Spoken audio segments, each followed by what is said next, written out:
Ngayong araw na to, syempre, my role is to inspire you. Do you want to be inspired? Amen. Do you want to gain more power? Amen. And of course, andito ako to strengthen the faith that you have kay Lord. Amen. And alam nyo, ikikwento ko lang naman yung aming pong success story. But before that, yung love story din namin. Uy. Sino dito ang gusto ulit kiligin? Amen.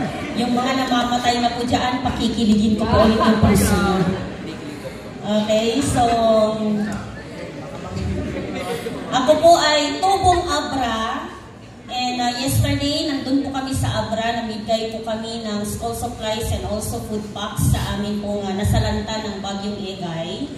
And after that, nag-travel kami. And sad to say, kaya namumugto po yung mata ko, my grandma just passed away yesterday.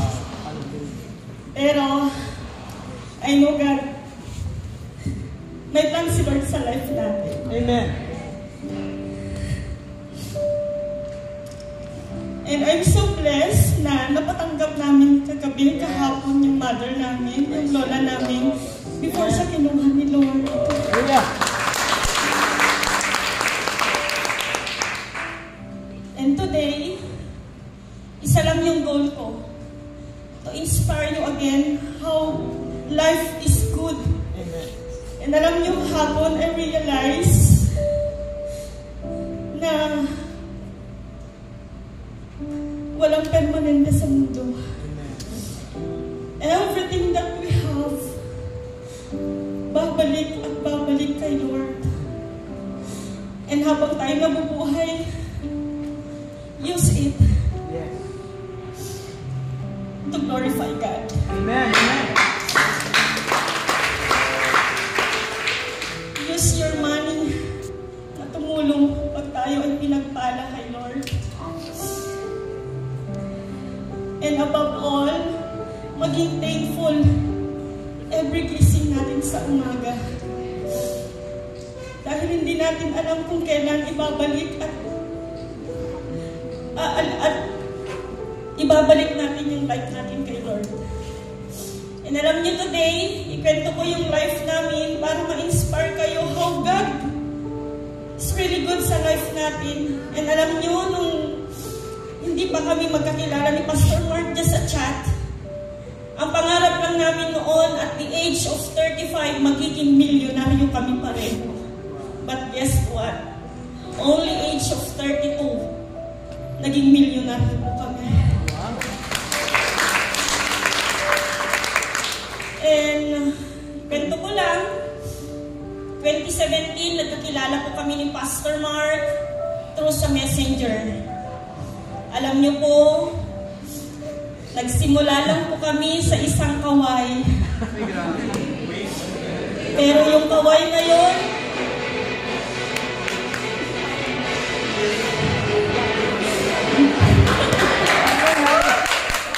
may background na. Parang kinakawayan ulit ako Pero alam niyo, yung kaway na yun, nag-lead sa amin ng forever. Kaya yung mga wala pa po dyan, kaway lang kayo ng kaway. Darating din yung para sa inyo. Can you imagine? I'm from Abra. Pastor Mark is from Bicol. Ang layo po ng agwat. Tama po? Pero, alam nyo, nagsimula lang. Kinawayan lang naman po ako niyan 2017 Pero, it takes for me ng 3 araw before ako nag-way back. Nagpakipot pa ako. Pero that time, alam niyo po, si Pastor nasa Mindanao. Ako naman po, I was in Baguio City that time. Manager po ako dati ng isang Korean company wherein nag-cater po kami ng mga taong may sakit ng walang bayad. And same thing with Pastor Mark, bakit ako nahulog? Sabihin ko na nahulog ka talaga. Okay, kasi same po kami ng ginagawa sa buhay. Nasa healing ministry din po siya. Di ba po ang sarap kasi kausap, yung kausap mo may sense kausap. Okay, so meaning, same po kami ng ginagawa sa buhay. Nagkaroon kami ng interest and understanding. Pero alam niyo po, for the first 3 months, okay naman po po kami ni Pastor Mark, nagchat, nagbi-video call, kontento na po kami, LDR ba? Pero alam nyo, after 3 months, naglaylo po ako. Kasi before ko po na-meet si Pastor Mark, by the way, baka sabihin nyo po na batang-bata ako, I'm already 36 years old. And nung nagkakilala po kami ni Pastor Mark, alam nyo, 3 months naman okay po kami. And before ko siya kasi na-meet, meron po akong 10-year na karelasyon. Pero, ako po, nakaka-relate yata yung iba dyan Pero alam niyo po, yung 10-year na karelasyon ko, sinaktan lang po ako at pinagpalit. Alam niyo yung 10-year na karelasyon ko that time, we already planning for a wedding. Ang dami na naming plano sa buhay. Pero God has a better plan for all of us. Alam niyo, after 3 months, nagchat kami, blinak ko po si Pastor Mark. Alam niyo, sabi ko, hindi to tama. Kasi nung nagchat kami, nasa healing stage din po yung aking puso that time. So sabi ko, nagiging panakip butas, totoo po yun. So sabi ko, hindi siya tama, kaya ginawa ko to escape doon sa meron akong nararamdaman, blinak ko po siya sa loob ng 5 buwan. Ni Hay ni Hoy, hindi ako nag-explain sa kanya, wala naman kaming commitment. Pero wala pala tayong magagawa kung si Lord ang gagawa ng way. Naniniwala po kayo? Alam niyo po kasi, yung karelasyon ko dati, iniiyakan ko po yun. Every Sunday hindi ko po siya ma-invite sa church. Kaya sabi ko, Lord, kung bibigyan mo pa ako ng second chance to love again, please lang yung may takot sa'yo. Alam niyo po, pinag-pray ko lang may takot, pero matindi si Lord. Binigyan niya po ako ng isang pastor. Kaya nga, may plano si Lord na much better kaysa sa plano natin lahat. And alam niyo po, ang masaklap pa doon sa 10-year na karelasyon ko, ang pinakamasakit po doon, pinagpalit po ako. At ang pinagpalit sa akin, walang iba lang naman kundi ang sekretary ko. Sobrang pain. Grabe pong pain. We are in one company. Hinar ko po sila to be part of that company. Even my ex-partner, kinuha ko po siya kasi mataas po ang position ko in that Korean company. Nag-grab ko po siya to be part of the company. Nag-hire ako ng 8 kong staff including my secretary. Pero sad to say, pinagpalit po ako sa secretary ko.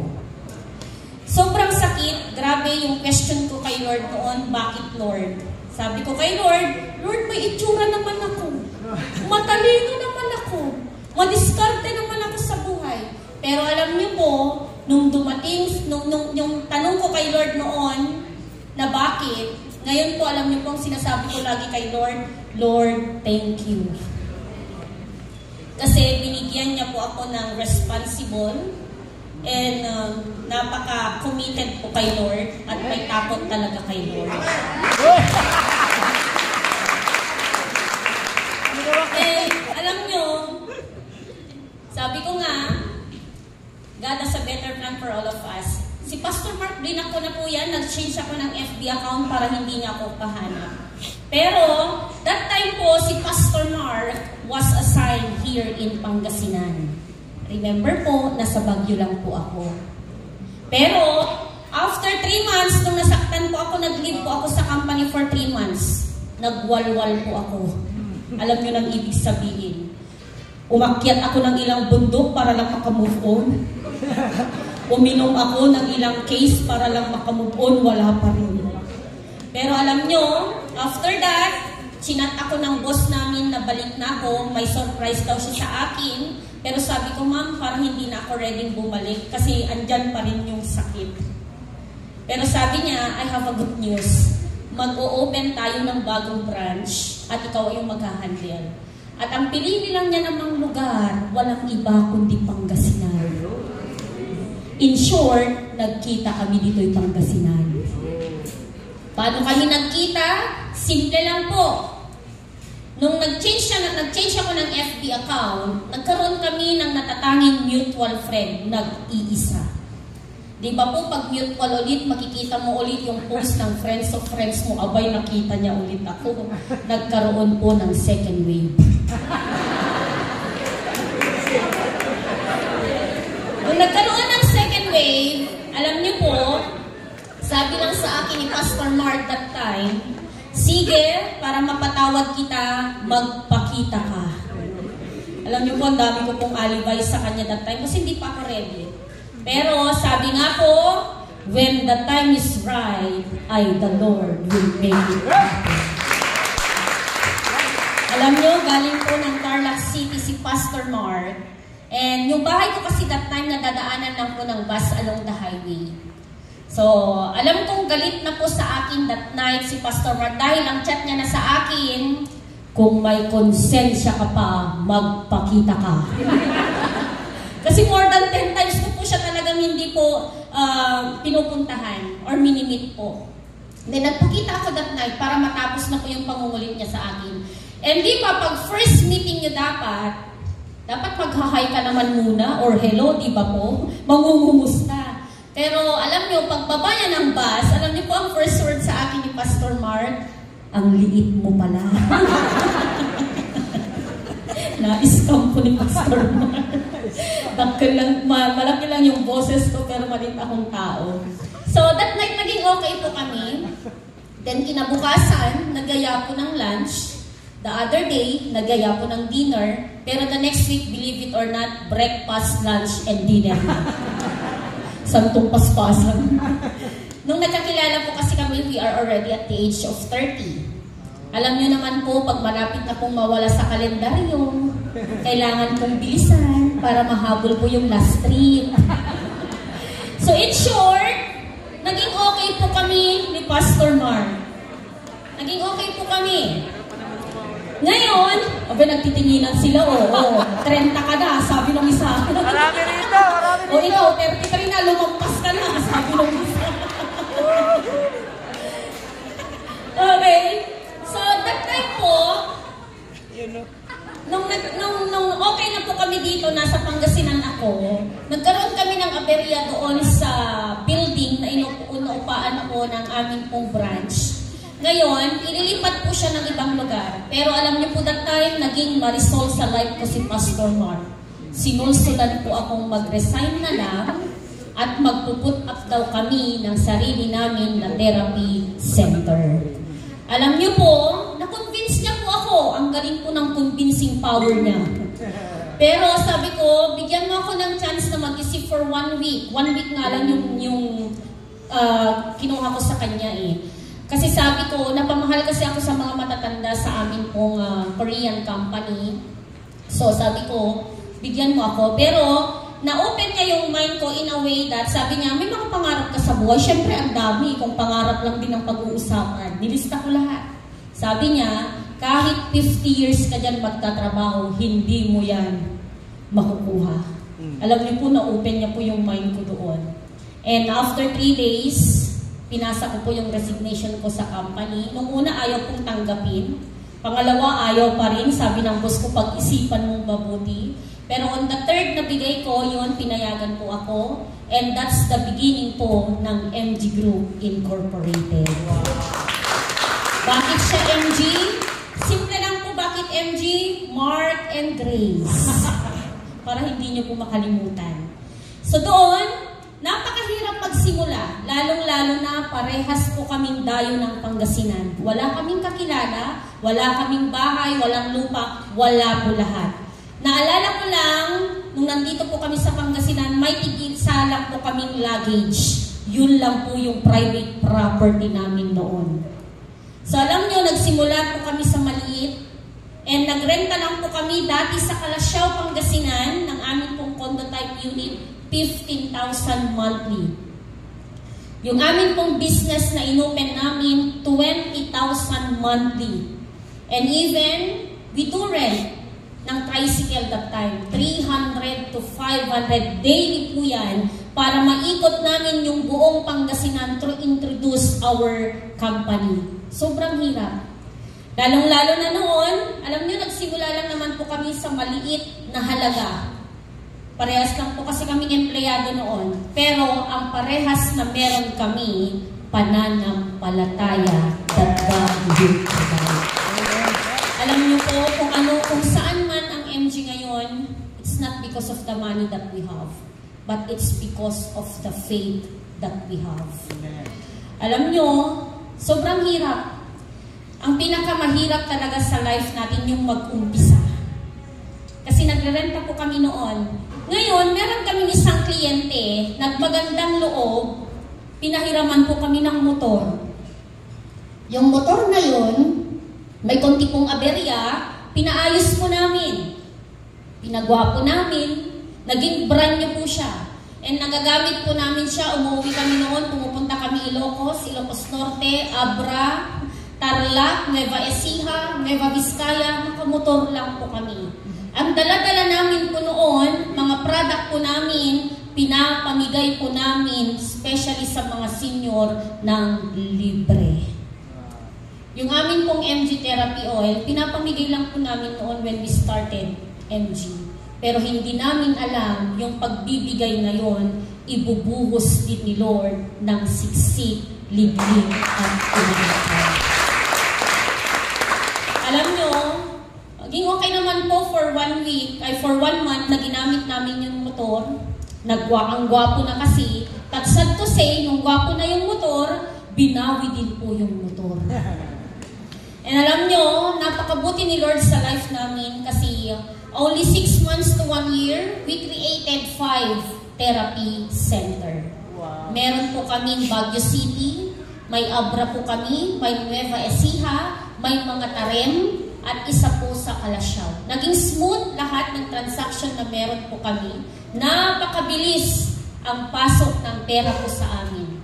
Pero alam niyo po, pag mali pala ang umpisa, babawiin din agad ni Lord. And alam niyo po, always remember na kayang ibigay ni Lord lahat ng gusto natin sa buhay ng isang iglap lang. Kayang-kaya niya po yan. But remember na kaya niya ding bawiin ng isang iglap lang. Alam niyo po, naging okay naman po kami when we started our business. Pero nagkamali kasi kami sa requirement ni Lord na 10%. Tayong mga tao po, nagkakamali. 10% lang naman ang hiniling ni Lord sa atin. Tama po ba ako? Pag maliit pa lang ang kita, totoo po ang bilis magbigay ng 10%. Pero, pag lumalaki na po yung kita, nag-iiba ang formula. Aminin po namin, nung una po, naging okay po kami sa 10%, naging faithful po kami sa 10%. But then, nung lumalaki ang kita namin, nung malaki na, sabi namin, Lord, baka pwedeng 5% na lang. Nagkamali po kami. And you know what? Binawi agad ni Lord kung ano man ang naumpisahan po namin. Binawi niya po yung 5 namin na therapy center. Nagsarado po yun.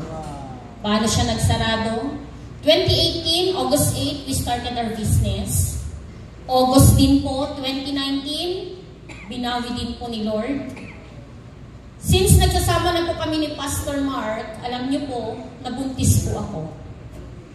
And worse, napaanak po ako nang wala po sa oras. Our baby is only 6 months premature, and he stayed in a private hospital in Dagupan City for almost 5 months. Upon giving birth sa aming anak, ang sabi ng doktor sa amin, malaki-laking gastusan to, ma'am. Ang nirequire sa amin po na pera, 25,000 daily kung gusto namin ma-survive yung anak po namin. Alam niyo that time, biglang gumuho yung mundo namin pareho. So nag-decide kami, kasi yung 5 naming therapy center, nirerentahan po namin lahat yun. Sabi namin, close muna natin yung business. Sinarado po namin yung business. Kasi isip namin that time, sayang yung pambayad ng rental, sayang yung pambayad ng staff, sayang yung pambayad ng bill. Sinarado po namin yung business. And alam nyo, After 3 days, cesarean po ako, pero kailangan kong bumangon para matulungan ko po si Pastor Mark. Alam nyo, morning, kailangan po namin umalis, maghanap ng pera. Ang goal lang namin that time, pera, pera, pera. Kahit wala ng kain, wala ng tulog, basta makapagbigay kami para makasurvive yung anak po namin. And it was October, ang hirap po maghanap ng pera. 1,000 in a day, hirap na nga po. What more yung 25,000 daily na nirequire sa amin po sa hospital. Alam nyo, madaling araw, aalis na po kami. Then, before 5 p.m., kailangan namin bumalik sa hospital to check the situation of our baby and to give any amount para hindi po lumaki yung bill ng anak po namin. Alam niyo, October, pinatawag po kami. First bill namin, 500,000. That time po, sabi ko, saan kami kukuha nito? Alam niyo na, napuntahan, na-reach out namin lahat ng kakilala namin, friends, family abroad, lahat ng friends namin sa social media, nag-ask kami ng tulong. And kinapalan ko po yung mukha ko, nag-post ako sa social media, nilantad ko po yung bill ng anak namin, asking any amount may do. And alam nyo, may mga mabubuting tao pa rin talaga sa mundo. After a week, nakalikot po kami more than 200K, binayad po namin agad sa hospital. And after paying, isang nurse ang lumapit po sa amin, alam niyo po ang sabi sa akin, "Ma'am, kung hindi niyo na kaya, tama na. Sobrang sakit. Lalong-lalo na pag lumalaban yung anak mo for life." Pero sabi ko noon, hanggat lumalaban yung anak namin, wala kaming karapatang sumuko. Pinaglaban po namin yung anak namin.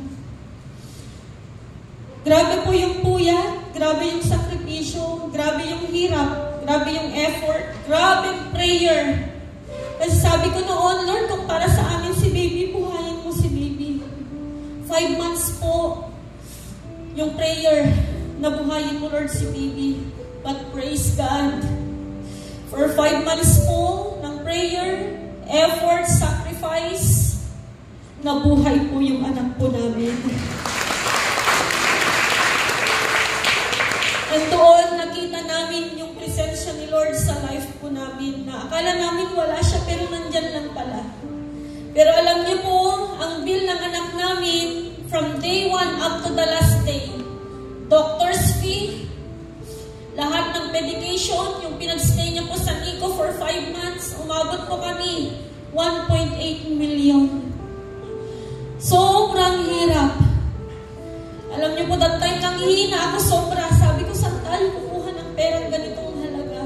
Lalong-lalo na sa Pilipinas. Kapag di mo yun na-provide, hindi po lalabas yung pasyente. Nag-pray lang po kami. And you know what? Prayer is very powerful. First day po, lumuluhod kami kay Lord, umiiyak. Lord, binuhay mo si baby. Alam namin, ikaw din ang mag-provide ng 1.8 million. First day, wala man tulong. Second day, wala pa rin tulong. But on the third day, nagpadala si Lord ng mga tao para malikom namin yung 1.8 million. Alam niyo po, may isang tao nagpahiram sa amin 600,000, wala pong interes. 300,000, 100,000, 80,000, may mga nagpahiram sa amin dati ng papel ng kanilang sasakyan at lupa, may maisan na lang po kami. In short, nalikom namin yung 1.8 na ilabas namin si baby sa hospital. Grabe yung saya po namin. Pero alam niyo po, after a week, nagkaroon po ako ng anxiety at depression. Kasi sabi ko, saan tayo ngayon kukuha ng 1.8 pambayad sa mga taong nagpahiram sa amin? Lalong-lalo na, ang binitawan ko noon, give us 5 to 6 months, ibabalik namin po yung pera. Alam niyo, hindi na po ako makatulog sa gabi, hindi na po ako makakain.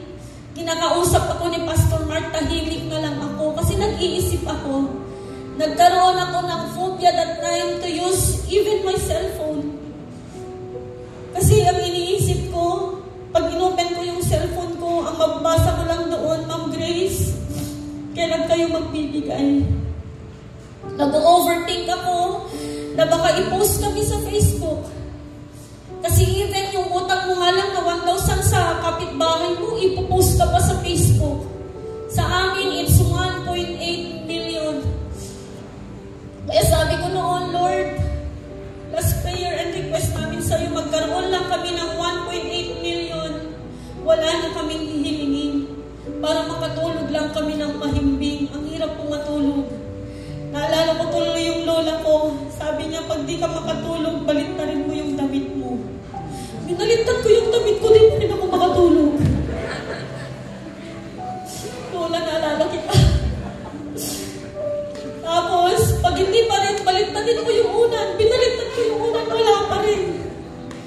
Alam niyo, overall, para lang makatulog ako, kahit yung kama ko, binaliktad ko. Pero wala pa rin. Ang hirap ng maraming utang na iniisip.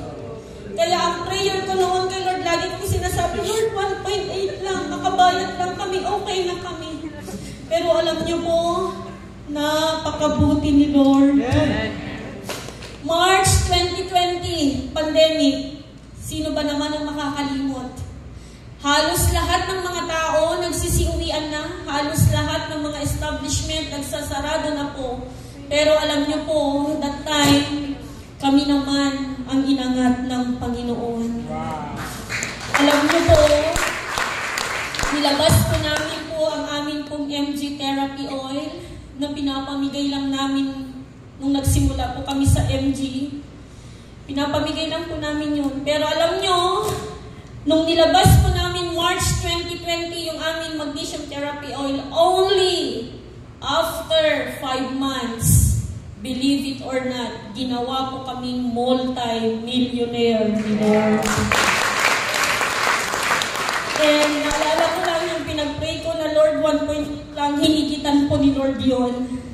Kaya sabi ko noon sa asawa ko po kay Pastor Mark, babe, magbayad na tayo ng utang para makatulog na tayo ng mahimbing. First move namin when we have that more than 1.8, nagbayad po kami ng utang. And totoo po, nakakatulog na kami ng mahimbing. Paano ko nasabi? Abay, naghihilik na ulit kami pareho. Kaya sabi ko, napakabuti mo, Lord. And alam nyo, akala po namin, yun na po yung huli. Dahil yun naman po yung last prayer and request namin kay Lord, yung 1.8, pero nagkamali po kami. Dahil yun lang pala ang umpisa ng kanyang pagpapala. Amen. Alam nyo, nakakatuwa yung journey namin po sa bahay. Unahin po natin yung bahay. Nagrerenta lang po kami noon ng bahay. Sobrang hirap magrenta lang. At ang pinakamahirap, nung nagkaroon kami ng problema kay baby, 5 times po kaming naglipat-lipat para lang makahanap po ng maliit na afford po namin. Imagine nyo na lang po, from 15,000, nakahanap po kami ng 3,500 lang. You already see the difference of it. Alam nyo, nung last na lipat namin, grabe po yung iyak ko noon. Kasi yung gamit namin po, 2 jeep. Alam nyo, yung kasya lang sa sinilipatan po namin, kalahati po ng jeep. Habang nagbababa kami noon, sabi ko, Lord, bakit ang tindi ng challenge mo sa amin? Pero always nang binabanggit sa akin noon ni Pastor Mark, alam niyo po, lagi niyang binabanggit sa akin, magtiwala ka lang, babe, may plano si Lord. Amen. Alam niyo, tumatak din po sa akin yun. And napakabuti ni Lord dahil kung problema namin noon ang matutulugan, lipat-lipat-lipat, alam niyo po ang problema namin ngayon, kung saan naman kami matutulog. Kasi bless kami ng Panginoon ng 4 po na house and lot. Meron po kaming rest house sa Lingayen, near the beach. May townhouse po kami dyan sa Malasiki, wala pong tao. May bahay po kami dito, 2 po sa Alcala. And alam nyo, nakakatuwa din yung journey namin po sa sasakyan. Nagrerenta lang naman po kami noon, pinag-aagawan po kami 300 to 500 a day in Calasiao, Pangasinan. May nagpahiram sa amin ng motor, binawi lang din yung motor dahil pinagwapo kasi namin. Ang first car namin, alam nyo po, second hand na motor, installment po ng 3 taon. Actually, kababayan lang po namin last year, yung first car namin. Pero sabi namin kay Lord, Lord, kahit isa lang yung maganda, para makarating kami sa malalayo, makapag-mission kami. Alam nyo, isa lang yung hiniling namin kay Lord. Pero alam nyo, binigyan po kami ng sandamakmak po na sasakyan. Yung lahat po ng nakapark dyan sa harap, alam nyo na po, sa amin po lahat yun. Alam nyo kung ilan po yung kamay, yung daliri ng kamay at paa nyo po, dagdagan nyo pa ng 5, we have 25 cars as of now. And alam nyo, yung business po namin, yung amin pong 5 therapy center, nagsarado po yun, iniyakan ko po yun. Pero sabi nga po, kung may nagsarado, marami pong magbubukas. Alam niyo po, pinalitan ni Lord ang napakabonggang mga business po ngayon. Kaya nandito nga po tayo ngayon. Binigyan po kami ng hotel and resort. Binigyan po kami ng sarili pong manufacturing of MG Ganda products that we are distributing 39 countries worldwide. May mga boutique po kami, may courier services, may cafe and restaurant, spa and massage. Actually, meron po kami sa Bayambang. Alam ko nakikita niyo po yung MG Spa, sa amin din po yun. So sa may poblasyon, ano to? Hindi ko maalala. Basta sa may Bayambang po. Okay, mamaya ko na lang bigay yung address, punta kayo doon, libre. Okay, so napakadami po yung binigay na biyaya sa amin ni Lord. Kaya naman po, lumalaki talaga yung tenga pag libre, no? Kaya naman po, alam niyo po, nung kami pinagpala ni Lord, kami po kinasal ni Pastor Mark. We started our business August 8, 2018. Kinasal din po kami ni Pastor Mark August 8, 2021 here in our Alcala Garden Resort. So, alam niyo, right after our wedding, sinabay namin create ang Kingdom Builder Ministry. Kasi nung yumaman po kami ni Pastor Mark, kami naman yung nagtanong kay Lord, Lord, ano ba yung plano mo sa life namin? Bakit mo kami pinagpala ng sobra-sobra? Kasi humiling lang kami ng ganyan kay Lord eh. Pero ganyan po yung binigay niya po sa amin. Kaya alam niyo po, ang ginawa namin, to bring back yung blessing na binigay niya po sa amin, nagbalik po kami sa paglilingkod sa Panginoon. Alam niyo, itong Alcala Garden Resort, this is supposed to be for business. 1.2 hectares po ito. Nakita niyo naman may 15 hotel rooms, may 2 pong function, may 2 pool. Pero alam niyo, sinabay po namin right after our wedding na dinedicate po ito na libre pong gamitin sa mga lingkod po ng Panginoon. Wow! Man. Kasi alam po namin na isang way ito na ibalik yung biyaya na binigay ni Lord sa amin. Pero alam niyo po, kay buti ni Lord sa life po namin. Kasi only after 6 months, alam niyo po, binigyan pa kami ng isa pang resort. Nandyan po sa Bersamin, Alcala, Pangasinan. And dinagdagan niya pa ng aming pong 3-story building at nagpapagawa pa kami ngayon ng aming pong bagong function hall na sinilaki din po nito. Kaya naman po, alam niyo po, sobra-sobra po yung binigay ni Lord sa amin. Kaya kung sa atin po, pag binigyan tayo ng siksik, liglig at umaapaw, actually hindi natin kailangan yung umaapaw. We need to share that umaapaw para mas lalo pang umapaw. Amen. Alam nyo, 2021, takot na din po kami ni Pastor Mark na bawiin ulit ni Lord kung ano man yung meron po kami. Kaya naging faithful na po kami sa 10%. At para hindi kami magkamali, ginawa po namin 20%. At hindi pa nakontento po yung ating asawa, he requested again 30% rate, go! But this year, January po, nag-decide na po kaming mag-asawa, 50% ng income ng aming business, pinuhos na po namin. Hallelujah! Pero alam niyo po, we are telling you now, Grabe ang blessing pag humigit kayo ng 10%. Hindi po namin alam kung saan nanggagaling yung biyaya. Alam niyo po, isang request lang namin kay Lord, in just a minute, andyan na po sa bank account po namin. Ganun po katindi yung answered prayer namin lagi. Alam nyo, may mga times na namumroblema kami dahil ang dami po namin tinutulungan. We are helping now 5,000 churches with 10,000 na mga pastor. Pero alam nyo, God always provide. Alam nyo, nung naging 50%, grabe yung pagpapala, harap, likod, taas.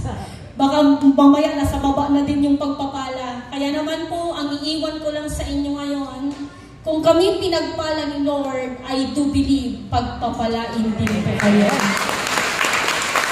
And always remember, every problem is a blessing. Pag marami kayong problema, magpasalamat kayo kay Lord. Patatagin niya po yung pananampalataya niyo to overcome it dahil after overcoming that problem, blessing ang naghihintay sa atin. Maraming salamat po. To God be all.